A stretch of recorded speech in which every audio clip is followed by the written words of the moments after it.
Hello everyone, आप लोगों का एडुश्योर पॉइंट ऑनलाइन क्लासेज में आपका स्वागत है। मैं ऋषभ मिश्रा आज आप लोगों को UP TET 2018 math primary level के सॉल्व कराने जा रहा हूं पेपर। तो चलिए आते हैं क्वेश्चन पे। क्वेश्चन नंबर 1 कह रहा है यदि p का p प्रतिशत 36 हो तो बराबर होगा। तो p का p प्रतिशत दिया है, p का दिया तो गुणा करेंगे, फिर p प्रतिशत कितना है 36। p का p प्रतिशत 36 हो तो बराबर होगा।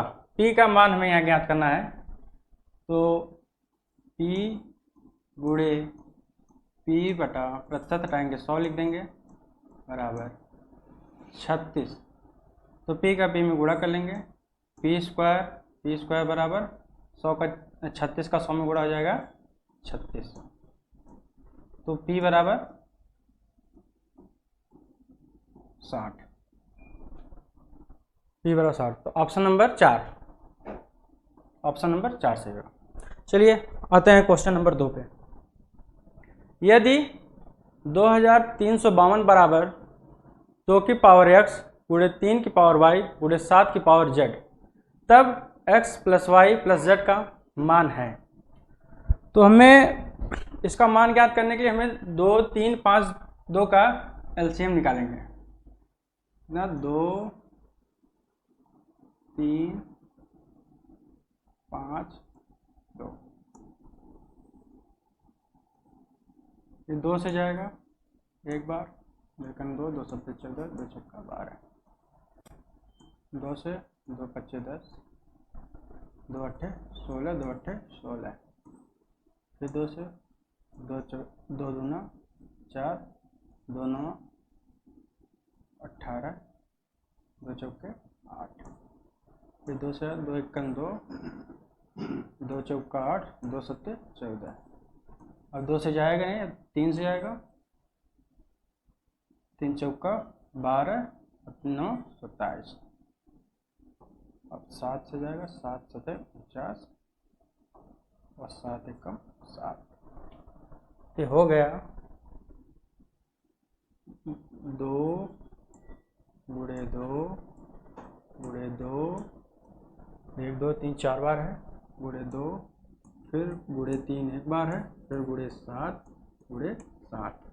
ये जाकर 2 की पावर 4 गुणे 3 की पावर 1 गुणे 7 की पावर 2। दिया है 2, 3, 5, 2 बराबर 2 की पावर x गुणे 3 की पावर y गुणे 7 की पावर z। ये बराबर किसके हैं? 2 की पावर x गुणे 3 की पावर y गुणे 7 की पावर z। तो हमें यहाँ से x, y, z की तुलना कर लेंगे और हमें x, y, z का मान मिल जाएगा। x बराबर वहाँ से क्या मिल जाएगा हमको? x बराबर 4, y बराबर 1 और z बराबर 2। हम x plus Y plus z का मान पूछा है, तो x plus Y plus z बराबर 4 प्लस 1 प्लस 2, 4 1 5 2 7। तो ऑप्शन नंबर 2 सही हो गया। चलिए आते हैं क्वेश्चन नंबर अगले पे, 3 वाला। 100 के समभाजकों की संख्या होगी। हमें 100 के समभाजक पूछा है, तो 100 के समभाजक क्या क्या हो जाएंगे? ये संख्या 100 है। 100 के समभाजक में एक आएगी संख्या 2, 2 सम है और 2 से 100 कट जाएगा। 3 आएगी 4, दूसरी संख्या 4 हो जाएगी। 5 तो 5 से 100 कट जाएगा, लेकिन 5 सम संख्या नहीं है, 5 क्या है? विषम संख्या।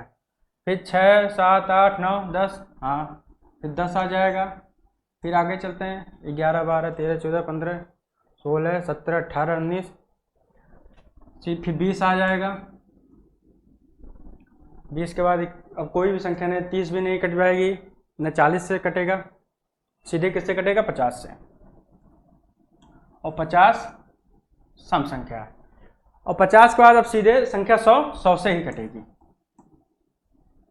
100 के बस इतने ही सम भाजक होंगे, बाकी संख्या अब 100 कटेगी, 5 से भी कट रही है जो कि विषम है, तो हमें सिर्फ सम लेना है। तो सम कितने हो गए, 1 2 3 4 5 6, तो 100 के सम भाजकों की संख्या 6, तो ऑप्शन नंबर 1। चलिए आते हैं नेक्स्ट क्वेश्चन पे। 15 सेंटीमीटर भुजा वाले किसी घन के 3 सेंटीमीटर भुजा वाले कुल कितने घन काटे जा सकते हैं। तो इसमें हमें पूछ रहा है घनों की संख्या, तो घन की संख्या हम निकालेंगे पहले। जो 15 सेंटीमीटर भुजा वाली जो बड़े घन है, उसमें हम छोटी जो संख्या वाली भुजा है 3 सेंटीमीटर, उस वाले घन से अगर भाग दे देंगे तो हमें अभिष्ट घनों की संख्या प्राप्त हो जाएगी।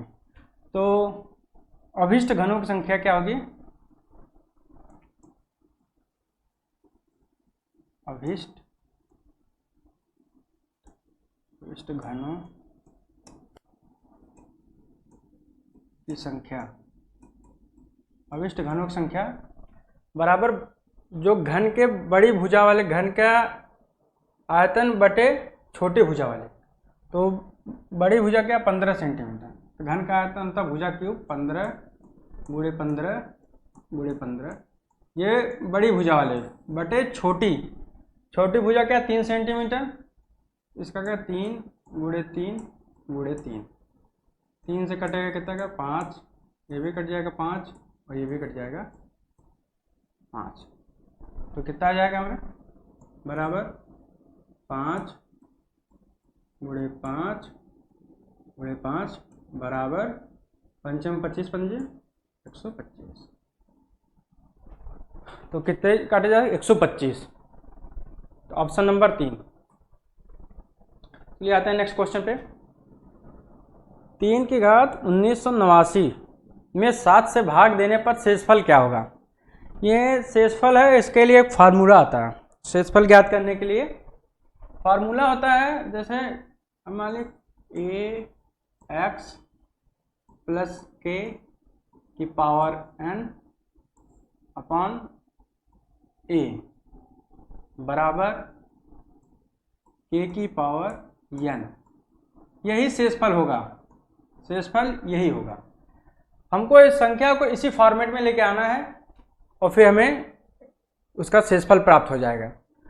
तो अगर हम मान लीजिए जैसे संख्या ये भी हो सकती है ए एक्स माइनस के अपॉन ए की पावर n, ये हो जाएगा बराबर माइनस के की पावर n, ठीक।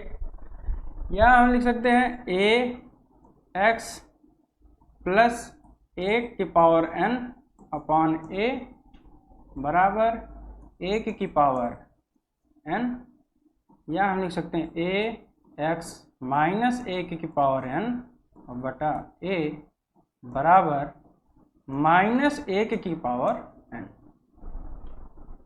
तो हमें दिया है 3 की पावर 1989, तो लिखेंगे यहाँ क्या दिया 3 की पावर 1989 में भाग किससे देना हमें 7 से। अब हमें 3 को इस फॉर्म में लाना, इसमें से किसी फॉर्म में लेके आना होगा। हम यहाँ करेंगे क्या 3 की पावर 3 कर दे रहे हैं।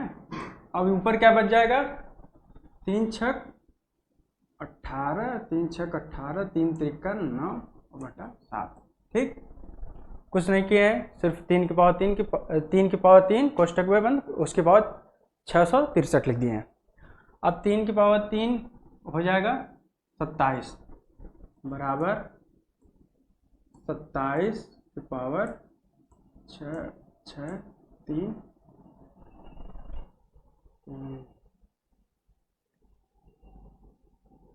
और बटे 7, ठीक।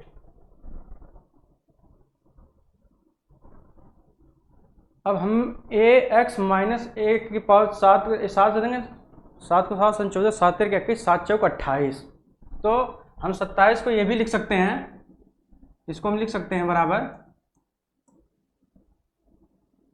7 गुणे 4, 7 चौक 28 माइनस 1 बटा 7 पावर 6 6 3। ठीक, अगर 7 चौक 28, 28 में से 1 जाएगा तब भी 27 आ जाएगा। हम 27 को 7 गुणे 4 माइनस 1 लिख सकते हैं। तो ये संख्या हमें जो है ये हमको मिल गई इस फॉर्म में, ax माइनस 1 की पावर n बटे a बराबर, अब a माइनस 1 की पावर n हम इसको भी लिख सकते हैं बराबर माइनस 1 की पावर 6 6 3। ये विषम संख्या है ऊपर, इसलिए माइनस 1 का पावर विषम है तो ये माइनस 1 ही होगा। ये बराबर क्या आ जाएगा माइनस 1। शेषफल कभी निगेटिव में नहीं होता, शेषफल कभी निगेटिव नहीं होता है। इसको हम पॉजिटिव में करेंगे और माइनस 1 में प्लस क्या करेंगे 7 ऐड कर देंगे, हमें कितना मिल जाएगा ये 6। तो ऑप्शन नंबर 2, ऑप्शन नंबर 2 6 सही हो जाएगा। ठीक, चलिए आते हैं नेक्स्ट क्वेश्चन पे। एक बहुभुज के अंतःकोणों का योग 2160 डिग्री है, बहुभुज के भुजाओं की संख्या ज्ञात कीजिए। ये हम लोग 2021 में भी पढ़े थे और 19 वाले पेपर जो सॉल्व करा था उसमें भी था। इसका फॉर्मूला था n माइनस 2 इंटू 180 डिग्री बराबर अंतःकोणों का योग कितना दिया है 2160 डिग्री। 0 से 0 कट जाएगा, 18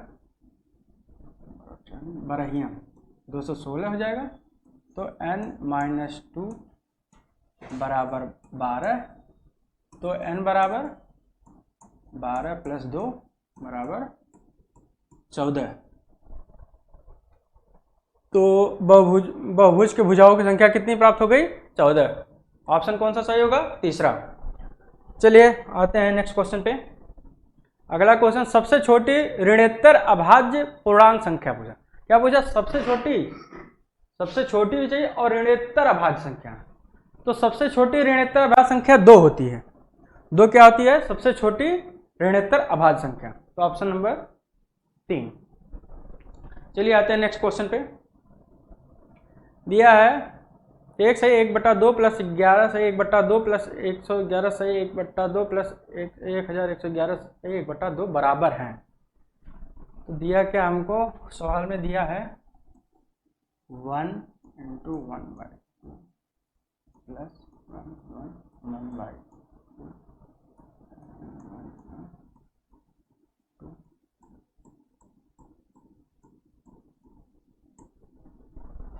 इसको सॉल्व करने के लिए ऐसा हम नहीं करेंगे 1/2 कॉमन ले लेंगे, बाकी संख्या जोड़ देंगे।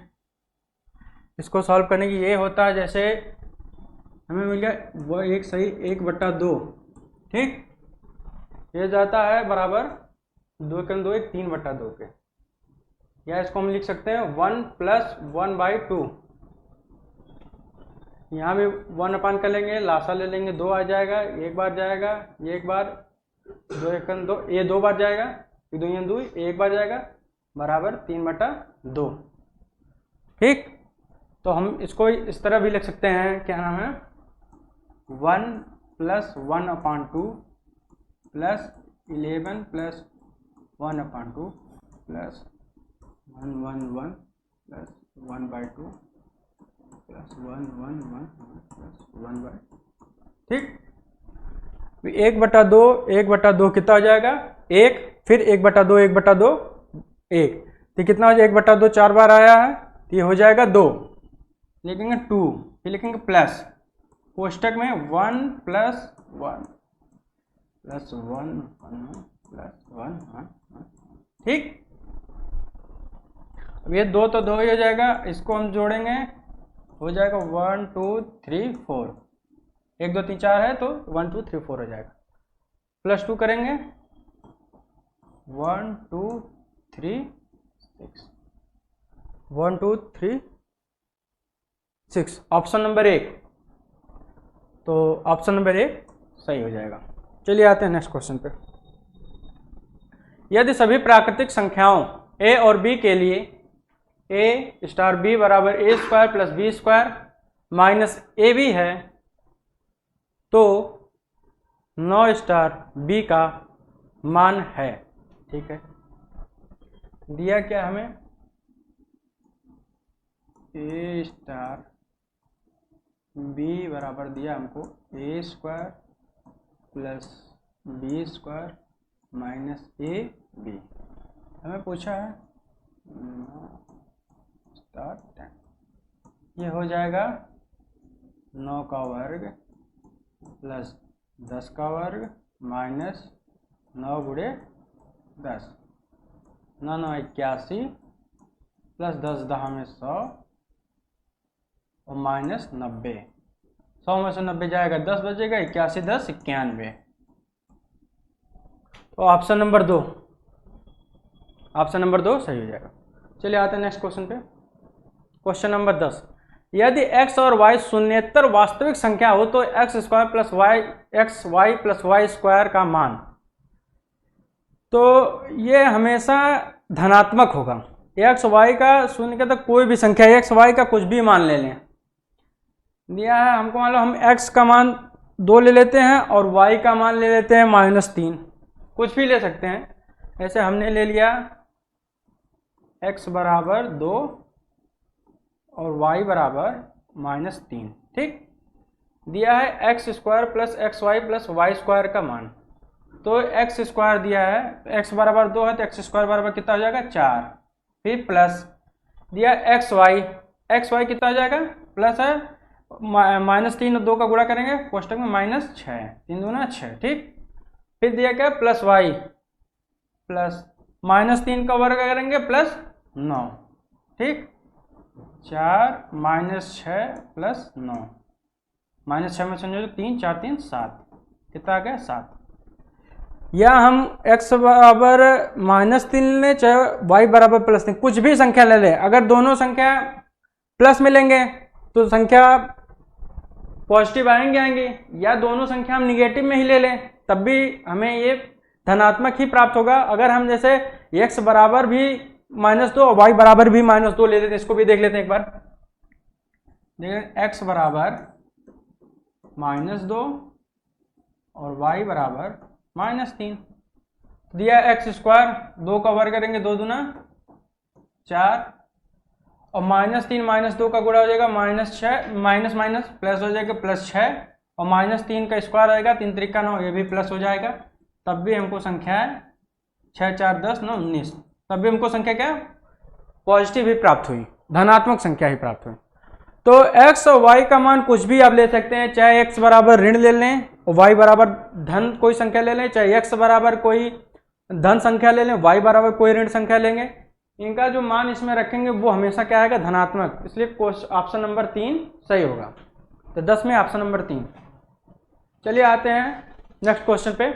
संलग्न चित्र में चित्र दिया हुआ आपके सामने 4, पहले में क्या है 1 4 3 6 7 4 3 2 5 1 9 8 7 6 15 7 6 5 4 स्टार बना हुआ है, हमें स्टार का मान ज्ञात करना है। तो स्टार का हमें मान ज्ञात करने के लिए देखते हैं पहले में क्या दिया गया है। पहले में दिया गया है, पहले हम संख्या जो 4 1 5 3 7 6 4 1 5 5 3 8 8 6 14, क्या दिया गया 4 + 3 + 6 + 1 बराबर 14। अब इस 14 को हम बीच वाली संख्या से अगर भाग देंगे 7 से, कितना आ रहा है हमको 2। चलिए आगे देखते हैं, आगे क्या 3 + 2 + 1 + 4 बराबर 3 2 5 4 1 5 5 5 10 10, और फिर बीच वाली संख्या से इसमें भी हम भाग देंगे 5 से, हमको क्या प्राप्त होगा 2। इसी तरह इसमें आते हैं 8 7 15, 8 + 7 + 6 + 9, 8 7 15 और 9 6 15 15 30, तो क्या हमको मिल जाए ये 30, और बीच वाली संख्या 15 है, 15 से भाग देंगे कितना हमको प्राप्त हो जा रहा है 2। हमें देख रहे हैं तीनों चित्र में एक चित्र कॉमन हो जा रही है, यहाँ भी हमको 2 मिला, यहाँ भी हमको 2 मिला, यहाँ भी हमको 2 मिला, आगे भी हमको 2 मिलना चाहिए। तो हमें दिया 6 5 11, कहते 6 + 5 + 4 + 7, 6 5 11 और 7 4 11 11 22। अब हमें स्टार पूछा, हम हमेशा बीच वाली संख्या से जब भी भाग देते थे तो हमको 2 प्राप्त होता था, यहाँ भी 2 प्राप्त हुआ, यहाँ भी 2 प्राप्त हुआ। हमें यहाँ स्टार की जगह ऐसी संख्या लेनी है जो हम उससे 22 में भाग दे तो हमको 2 प्राप्त हो। तो हमें ऐसी कौन सी संख्या मिलेगी? हमें ऐसी संख्या 11 ही होगी। जब हम 11 से 22 में भाग देंगे तभी हमको 2 प्राप्त होगा। तो स्टार है, तो यहाँ हमें कौन सी संख्या होगी? 11 है, तो ऑप्शन नंबर 4 सही होगा। ठीक है, चलिए आते हैं नेक्स्ट क्वेश्चन पे। यदि किन्हीं दो प्राकृतिक संख्याओं a और b के लिए a की पावर b बराबर 125 हो तो b की पावर a है। क्या दिया हुआ है? a की पावर b बराबर 125। ठीक, हमसे पूछा है b की पावर a। 125 को हम लिख सकते हैं 5 की पावर 3। ठीक, 5 की पावर 3। अब यहां से हम तुलना कर लेंगे इससे और इससे। यहां हमें a बराबर कितना मिल जा रहा है? a बराबर मिल जा रहा है 5 और b बराबर मिल जा रहा है 3। यहां लिखेंगे 3 की पावर 5 बराबर क्या हो जाएगा? 3 इंटू 3 इंटू 3 इंटू 3 इंटू 3। 3 3 का 9, 3 27, 3 81, 81 3 243। तो ऑप्शन नंबर 3, ऑप्शन नंबर 3 सही हो जाएगा। Option number 3 243। चलिए आते हैं नेक्स्ट क्वेश्चन पे। दिया 1 से 10 तक की सभी प्राकृतिक संख्याओं से विभाजित होने वाली सबसे छोटी संख्या। अगर हमें सबसे छोटी संख्या पूछ रहा है जो 1 से लेकर 10 तक की सभी प्राकृतिक संख्याओं से विभाजित हो जाए, इसके लिए हम उन संख्याओं का क्या निकालेंगे? एलसीएम। 1 से 10 तक की संख्याओं का एलसीएम निकालेंगे, वही संख्या जो होगी वो हमें मिल जाएगी। सबसे छोटी संख्या वो होती है एलसीएम, जो 1 से लेकर 10 तक सभी प्राकृतिक संख्याओं से विभाजित हो जाएगी।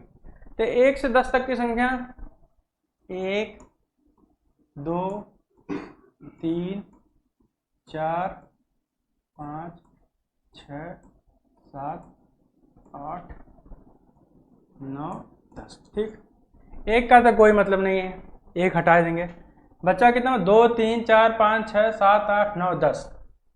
अब इनका एलसीएम लेने के लिए सबसे आसान तरीका ये होता है, हम देखते हैं कौन सी संख्या है 1 वाले। तो 2 हो गई, ठीक, गुणे 3, ठीक, गुणे अभी 4 है, 4 में एक बार तो 2 आ गया, उसमें 1 2 और बचा है, फिर हम 2 लिख लेंगे, ठीक, गुणे 5, 6 3 दूना 6, 6 आ गया, फिर हम क्या लेंगे 7, फिर गुणे 8 आ गया, 8 2 दूना 4 हो गया है, एक और 2 लेंगे, 4 दूना 8, 2 9 हो गया, 3 तो एक बार ले लिए हैं, 3 3 9 होता है, एक 3 और आ जाएगा, और 10 5 दूना 10।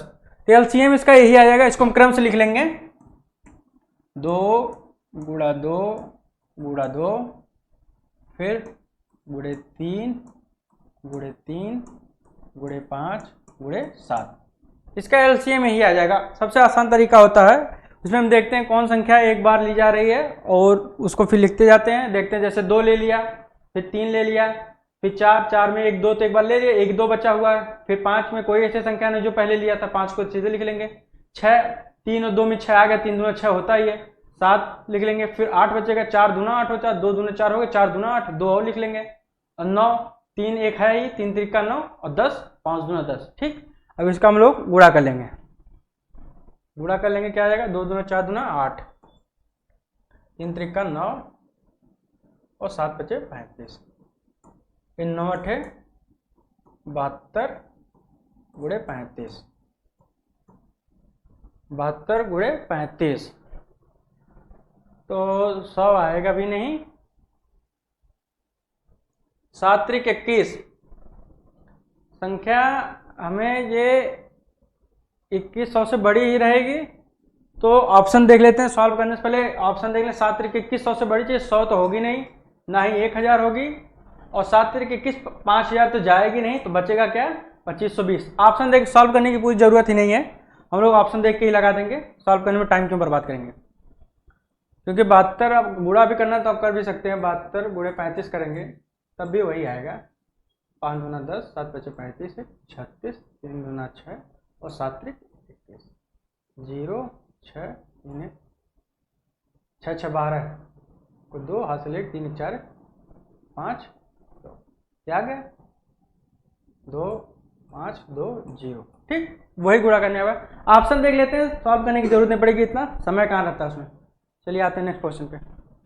यदि 4 तारीख 8वां महीना 1017, ये मिसप्रिंट हो गया होगा, ये 2017 होगा, 2017 को शुक्रवार था, तब 61 दिनों के बाद कौन सा दिन होगा। तो ऐसे संख्याओं को ज्ञात करने के लिए हम 61 में 7 से भाग देंगे, इससे 7 से तो हमें शेषफल क्या प्राप्त होगा 7/56 और 56 5 61, तो हमें 5 क्या हुआ शेषफल प्राप्त हो गया। ये हमको रिमाइंडर शेषफल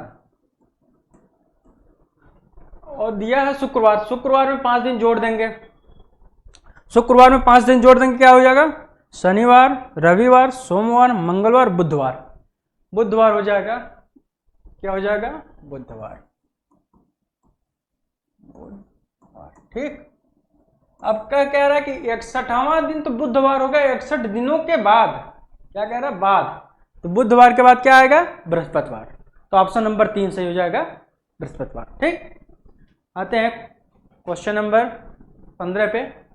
दिए गए चित्र में ABCD जो समांतर रेखा है उसको PQ और MN प्रतिच्छेद करे काट रहे हैं, तो इसमें हमें y degree minus x degree का मान ज्ञात करने के लिए दिया।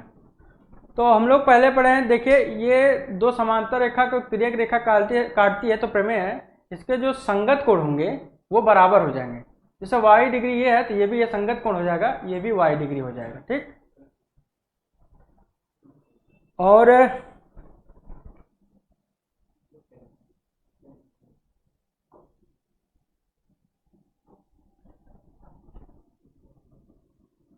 ये y डिग्री संगत कोण y डिग्री, ये भी 120 अंश है, ये भी 120 डिग्री हो जाएगा। ठीक,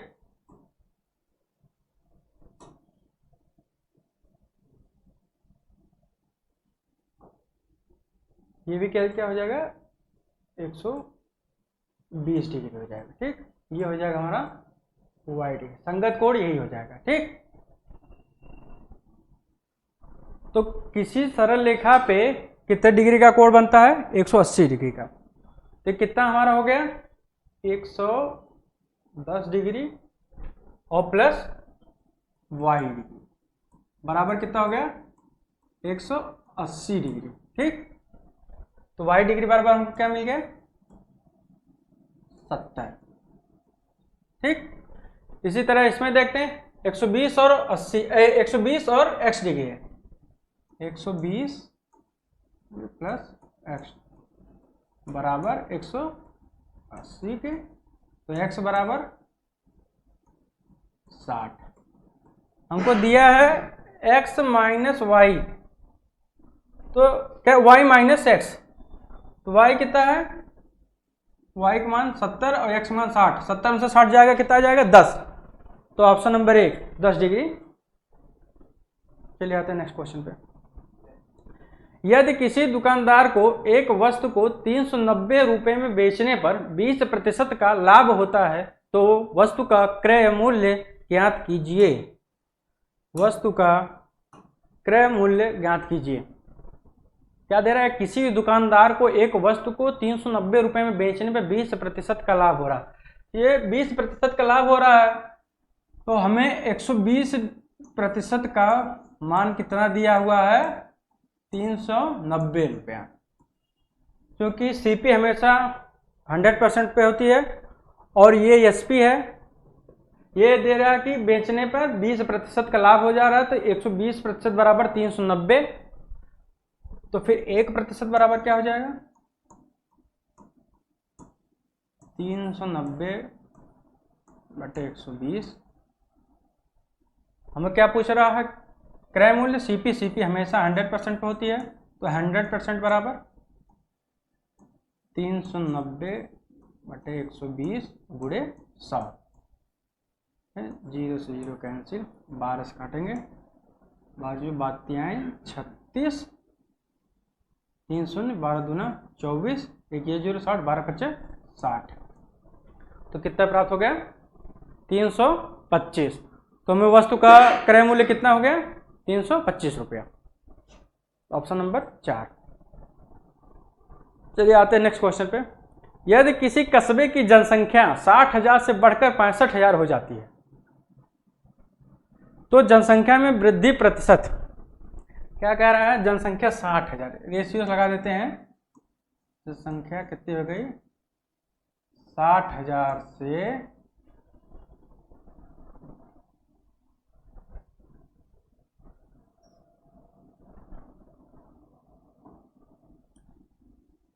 60,000 से 65,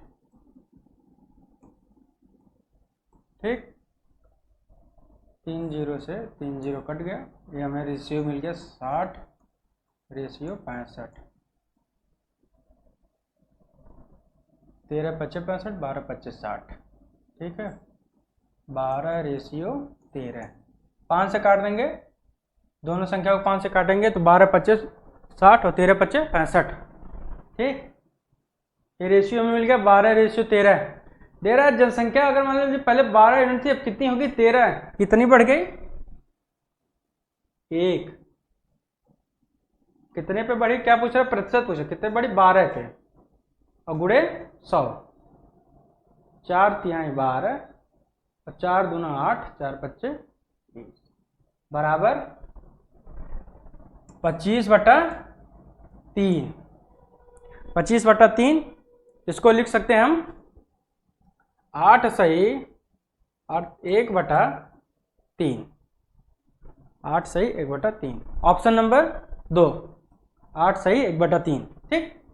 चलिए आते हैं नेक्स्ट क्वेश्चन पे।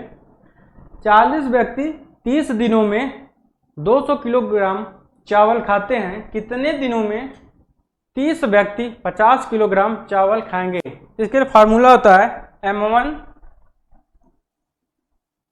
D1 अपॉन W1 बराबर M2 D2 upon W2। M1 यहाँ मैंने कितने आदमी हैं 40, ठीक, कितने दिन में 30 दिन में, कितना खा जाते हैं 200 किलोग्राम बराबर कितने दिनों में 30 व्यक्ति, 30 व्यक्ति कितने दिनों में D2 हमको ज्ञात करना है और 500 किलोग्राम खा जाते हैं, ठीक। अब सीधे सीधे काट लेंगे, हमें यहाँ से 2 0 से 2 0 कट गया, ठीक, 2 से काटेंगे 20 हो जाएगा और 30 से 30 कैंसिल आउट हो जाएगा, तो D2 बराबर 20 पच्चे 100, कितने दिन में 100 दिन में, तो ऑप्शन नंबर 4। चलिए आते हैं नेक्स्ट क्वेश्चन पे। एक समचतुर्भुज के विकर्णों की लंबाइयां 16 सेंटीमीटर तथा 12 सेंटीमीटर हैं। समचतुर्भुज की भुजा है, क्या समचतुर्भुज की भुजा निकाल, अगर उनके विकर्ण की लंबाइयां दी हुई तो उसके लिए फार्मूला आता है, भुजा बराबर हो जाएगा अंडर रूट पहला विकर्ण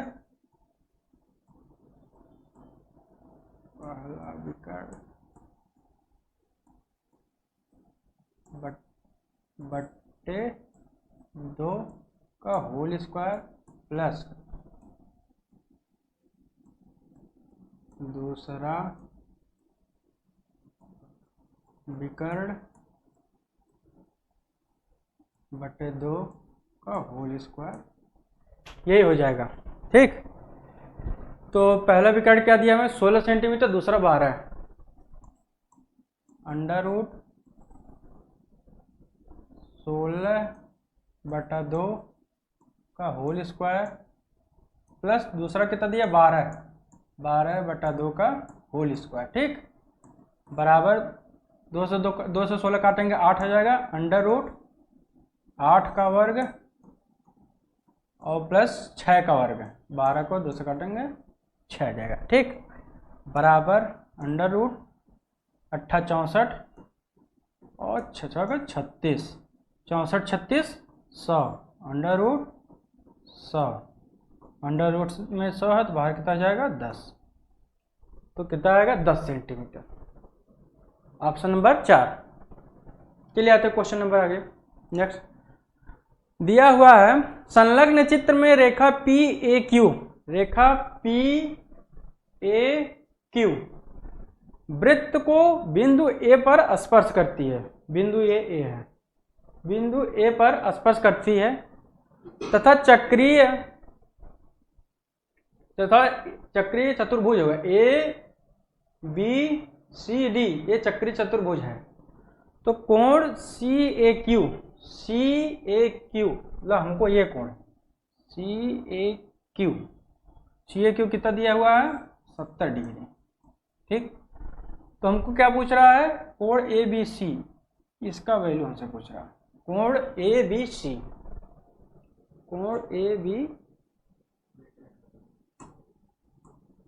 ए बी सी, तो ये इसके लिए एक प्रमेय होती है। किसी वृत्त को अगर कोई स्पर्श रेखा, किसी वृत्त पे स्पर्श रेखा खींची जाती है तो जीवा AC और स्पर्श रेखा से जो कोण बनता है, ये स्पर्श रेखा जो कोण बनता है वो जीवा, उसी जीवा के द्वारा वृत्तखंड उसी वृत्तखंड में दूसरी साइड जो कोण बनता है उसके बराबर हो जाती है। प्रमेय जैसे किसी वृत्त, और इसके लिए प्रमेय तो फिर पढ़ाएंगे, फिर प्रमेय पूरा बता देंगे डिटेल में। ये प्रमेय होता है, ये याद करने की जरूरत होती है। कोई वृत्त है, अगर कोई स्पर्श रेखा उससे खींची जाती है तो जीवा और स्पर्श रेखा से जो कोण बनता है उसी जीवा, सेम जीवा से उसी वृत्त में दूसरे खंड में बना हुआ कोण, जीवा AC द्वारा जो D पे कोण बना वो कोण और स्पर्श रेखा और जीवा के द्वारा जो कोण बनता है वो दोनों बराबर हो जाएगा। तो कोण CAQ बराबर कोण ADC, ये प्रमेय होती है। ये 70 हो गया, ये भी हमारा कितना हो जाएगा 70 डिग्री। ठीक, अब ये चक्रीय चतुर्भुज है, तो चक्रीय चतुर्भुज में आमने सामने की जो कोण होती है उनका मान 180 डिग्री होता है। तो चक्रीय चतुर्भुज ABCD में कोण D 70 है, तो कोण B हमसे पूछ रहा है, तो कोण D प्लस कोण B, कोण D प्लस कोण B बराबर 180 डिग्री। ठीक, कोण D हमको 70 दिया हुआ है, 70 डिग्री प्लस कोण B बराबर 180 डिग्री, कोण B बराबर 110 डिग्री। तो कोण ABC बराबर 110 डिग्री। Option number 3।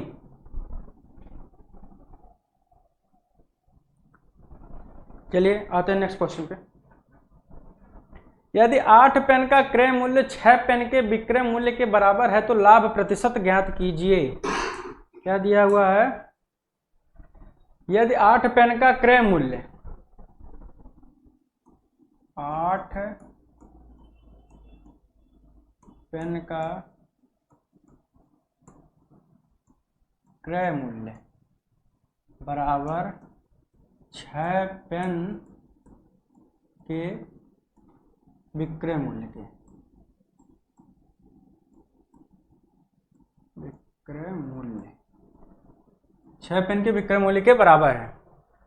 तो हमने मान लिया एक पेन का दाम 1 रुपया है, तो 8 पेन का CP कितना हो जाएगा,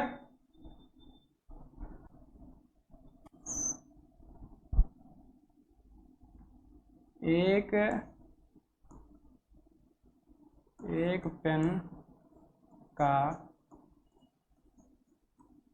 क्रय मूल्य बराबर 1 रुपया, ये हमने मान लिया है।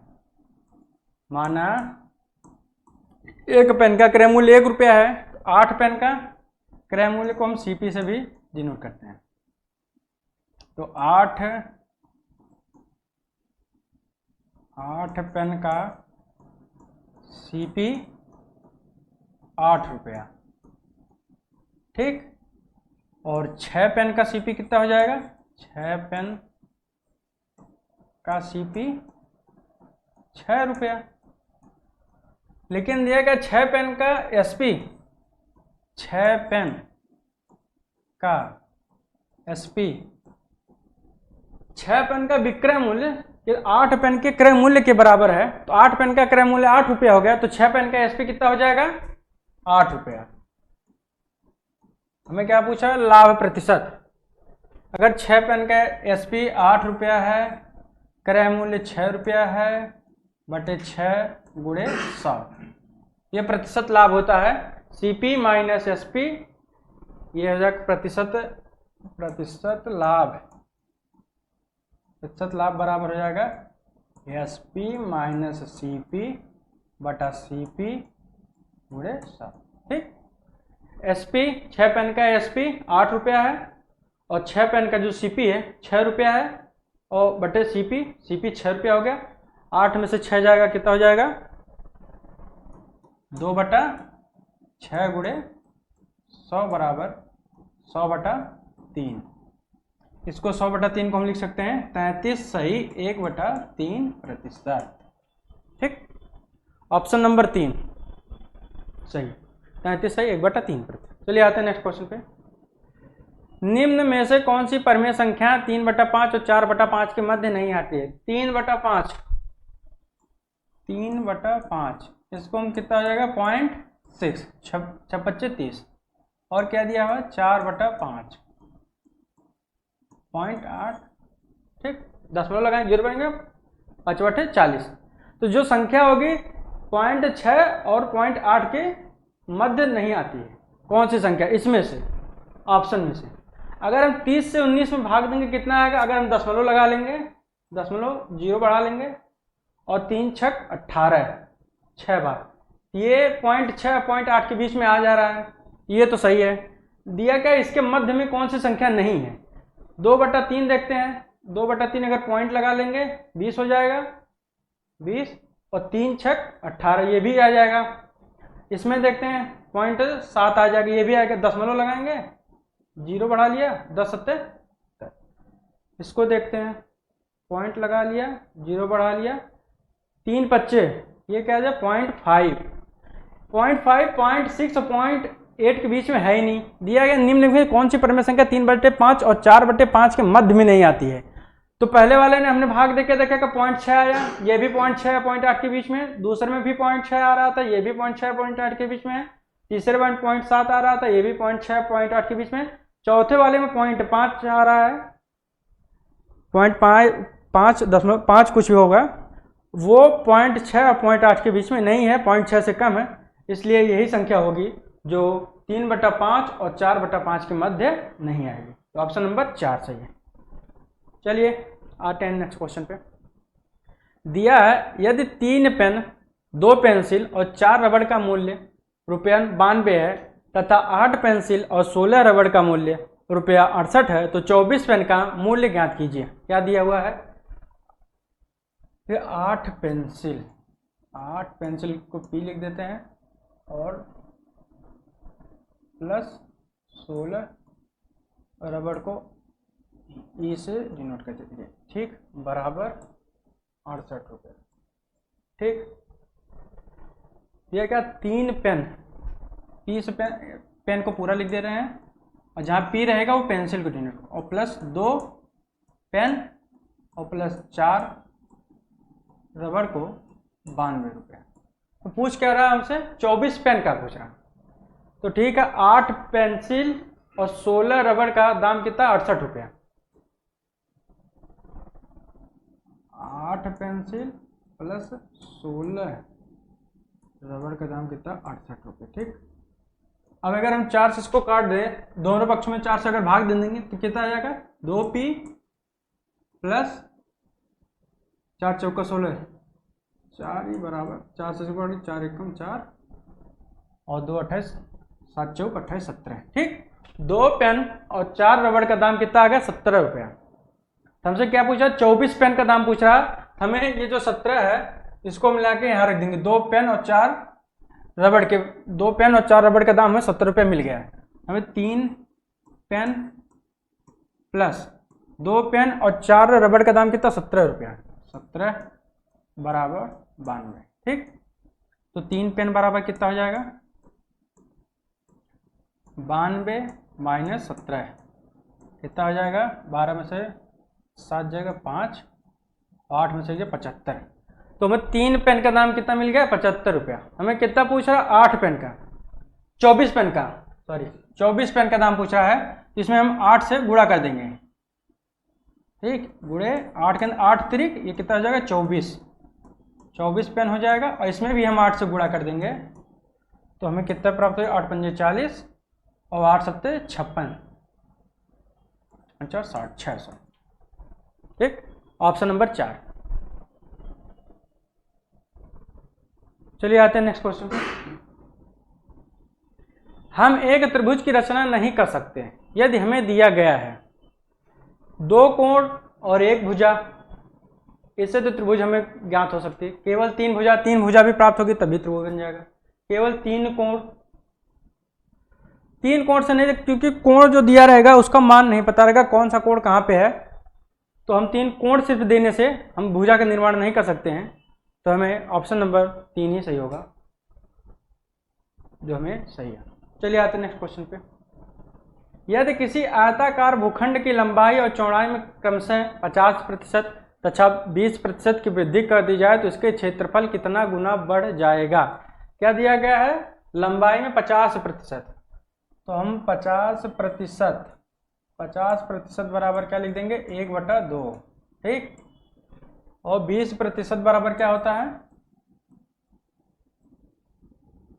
1/5। जब हम आप लोगों को डिटेल में बताएंगे तो प्रतिशत को कैसे कन्वर्ट करना ये भी बताएंगे, पूरा सॉल्व कराया जाएगा कि कैसे 20% बराबर 1/5 आएगा, 50% बराबर 1/2। इस प्रतिशत हटता है, जैसे 20% है, प्रतिशत हटाएंगे कितना आ जाएगा? 1/100। तो ये हो जाएगा 20/100। ठीक, तो 0 से 0 कट जाए, 2 एकम 2, 2 पच्चे 10 बराबर 1/5। ठीक, दिया क्या गया कि इसके लंबाई में 50% की वृद्धि, 50% की वृद्धि कर जा रहा है। तो कितना बढ़ जा रहा है? पहले मान लीजिए इसका 2 था, बढ़ कितना जा रहा है? 1 बढ़ जा रहा है, अब 3 हो जा रहा है। ठीक, अगर उसकी लंबाई पहले 2 थी अब 3 हो जा रही, तो कितने प्रतिशत की वृद्धि हो रही है 2 से 3 में? 50% की। फिर क्या कह रहा है? उसकी चौड़ाई में 20% की वृद्धि हो जाएगी। 20%, मान लो उसकी चौड़ाई पहले 5 थी, अब कितनी हो जा रही है? 6। यहाँ प्लस 1 कर दें। अगर उसकी लंबाई पहले 2 थी तो अब 3 हो जा रही है, तो 2 से 3 हो जा रही है, तो 50% की वृद्धि हो जा रही है। अगर उसकी चौड़ाई में 20% की वृद्धि, अगर उसकी चौड़ाई मान लीजिए हम 5 मान लेते हैं, तो 5 से 6 हो जा रहा है, तो कितने प्रतिशत की? 20% की वृद्धि हो जा रही है। तो इसका सीधे हम गुणा कर लेंगे। 5 दूना 10 रेशियो 6 त्रिक 18। पहले आयत का लंबाई गुणे चौड़ाई होता ही है, ये होती है हमें लंबाई है, ये चौड़ाई है। तो लंबाई गुणे चौड़ाई ये हो जाएगा L × B। ठीक, क्षेत्रफल। पहले आयताकार भूखंड की जो क्षेत्रफल था वो कितना था? 10। अब कितना हो गया? 18। कितने की वृद्धि हुई? 8 की। कितने पे? 10 पे। यहां से बढ़ा कितना? 8। बढ़ा 8, कितने पे? 10 बराबर 8/10। तो गुना पूछ रहा है, परसेंटेज पूछता तो गुणे 100 कर देते हैं, हमसे गुना पूछ रहा है। तो 2 चौका 8, 2 पच्चे 10, 4/5। तो ऑप्शन नंबर 3 सही। अगर पूछता कितने प्रतिशत की वृद्धि हुई है, अगर प्रतिशत पूछता तो गुणे 100 कर देते हैं बस। चलिए आते हैं नेक्स्ट क्वेश्चन पे। सामान्य मनुष्य के शरीर का ताप 37 डिग्री सेंटीग्रेड है। फ़ारेनहाइट पैमाने में यह तापमान, फार्मूला होता है C/5 बराबर F - 32/9। C कितना दिया है? 37/5 बराबर एफ माइनस 32/9। सीधे इसका यहाँ गुणा कर लेंगे, इसका यहाँ पे, तो हमें एफ माइनस 32 बराबर 37 गुणे 9/5। ठीक, तो ये हो जाएगा 9 सत्ते 63 को 3 हाथ में का 6 और 9 त्रिक 27 6 33/5। 5 से भाग दे देंगे, कितना हो जाएगा, 5 छक 30, 5 छक 30.6, 5 छक 30। ठीक, f माइनस 32 बराबर 66.6, तो f बराबर 66.6 प्लस 32 बराबर 628 639.6 फ़ारेनहाइट, डिग्री फ़ारेनहाइट। ठीक, 98.6 ऑप्शन नंबर 2। हाँ, तो चलिए नेक्स्ट क्वेश्चन पे आते हैं। क्या कह रहा है क्वेश्चन नंबर 27, 1 का वर्ग प्लस 2 का वर्ग plus dot dot dot plus 9 का वर्ग बराबर 285 हो तो 0.11 का होल स्क्वायर प्लस 0.22 का whole square plus dot dot dot 0.99 का होल स्क्वायर का मान ज्ञात कीजिए। हमें दिया हुआ है 1 का वर्ग प्लस 2 का वर्ग प्लस डॉट डॉट डॉट 9 का वर्ग बराबर कितना मिला है, 285। हमें पूछ रहा है 0.11 का स्क्वायर, ठीक, प्लस 0.22 का whole square plus dot dot dot 0.99 का होल स्क्वायर का मान। तो हम इसमें से पहले 0.11 का होल स्क्वायर कॉमन ले लेते हैं, तो हमें बचेगा 1 स्क्वायर प्लस 2 का वर्ग प्लस डॉट डॉट डॉट 9 का वर्ग। ठीक, अब हमें 1 स्क्वायर प्लस 2 का वर्ग प्लस डॉट डॉट 9 का वर्ग 285 दिया हुआ है। क्या लिखेंगे, 0.11 का होल स्क्वायर फिर 285।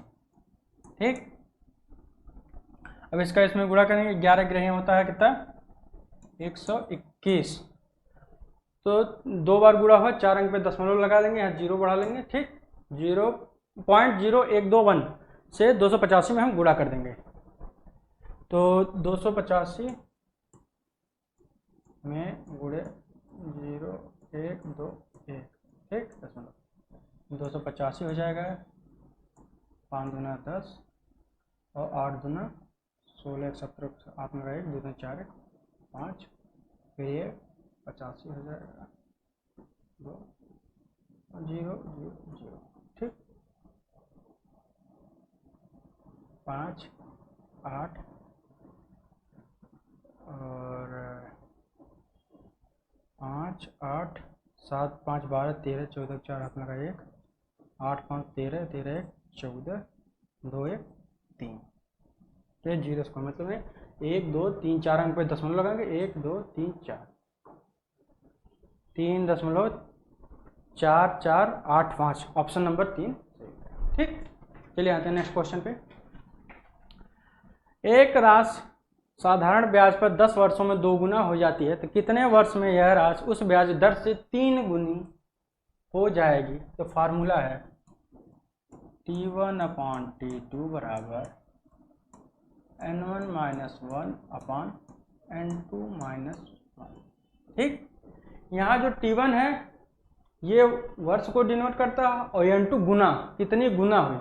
जैसे T1 दिया क्या 10 वर्षों में, 10 वर्ष लिखेंगे, T2 हमें ज्ञात नहीं, ज्ञात करना है, 2 गुना हो जाता है, कितना है 2 गुना 2 - 1, तो कितने सालों में 3 गुना हो जाएगा, 3 - 1, तो 2 में से 1 जाएगा, 1 ही बचेगा, तो T2 बराबर 10, 3 में से 1 गया 2, 10 गुणे 2 बराबर 20 वर्ष। तो 3 गुनी कब हो जाएगी, 20 वर्षों में। तो ऑप्शन नंबर 3 साधारण क्वेश्चन है। 80 मीटर व्यास वाले एक वृत्ताकार पार्क के अंदर अधिकतम क्षेत्रफल का एक वर्गाकार खेल का मैदान बना है, तो खेल के मैदान का क्षेत्रफल क्या दिया है, ये व्यास है, 80 मीटर व्यास का एक वर्गाकार, ठीक। और इस व्यास कितना 80 मीटर, उसमें कहते हैं वर्गाकार खेल का मैदान है, ठीक है। ये मान लीजिए हमें वर्गाकार खेल का मैदान इसमें बन गया, ये वर्गाकार खेल का मैदान। और व्यास ये है व्यास, इसका मान हमको दिया कितना है 80, कितना दिया है 80,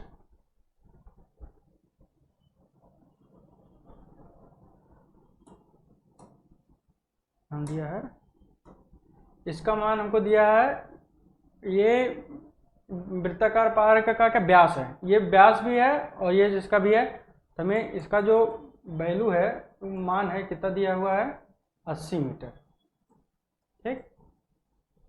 ये वर्ग है, वर्ग की भुजा बराबर ही होती है, मान लीजिए ये भुजा ए हो गई तो ये भी ए हो जाएगी, ये भी ए हो जाएगी, ये भी ए हो जाएगी, ठीक। अब हमें क्या, खेल के मैदान का क्षेत्रफल, हमें वर्ग का क्षेत्रफल चाहिए। वर्ग का क्षेत्रफल क्या होता है, भुजा का वर्ग। हमें ए स्क्वायर की वैल्यू ज्ञात करनी है। ए स्क्वायर की वैल्यू ज्ञात करने के लिए सबसे पहले क्या करेंगे, हमें इसका ए का वर्ग प्लस ए का वर्ग बराबर 80 का वर्ग, ठीक। यह पाइथागोरस प्रमेय से आती है, आधार का वर्ग प्लस लंब का वर्ग बराबर कर्ण का वर्ग।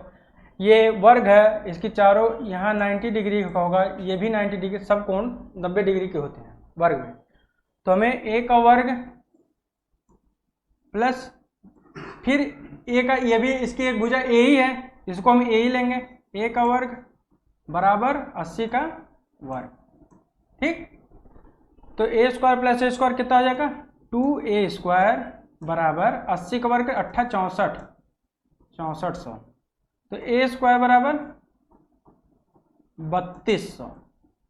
और ए स्क्वायर हमको ज्ञात भी करना था, यही है वर्ग का क्षेत्रफल, तो ए स्क्वायर बराबर 3200 मीटर स्क्वायर, ठीक। तो ऑप्शन नंबर 3 सही हो जाएगा।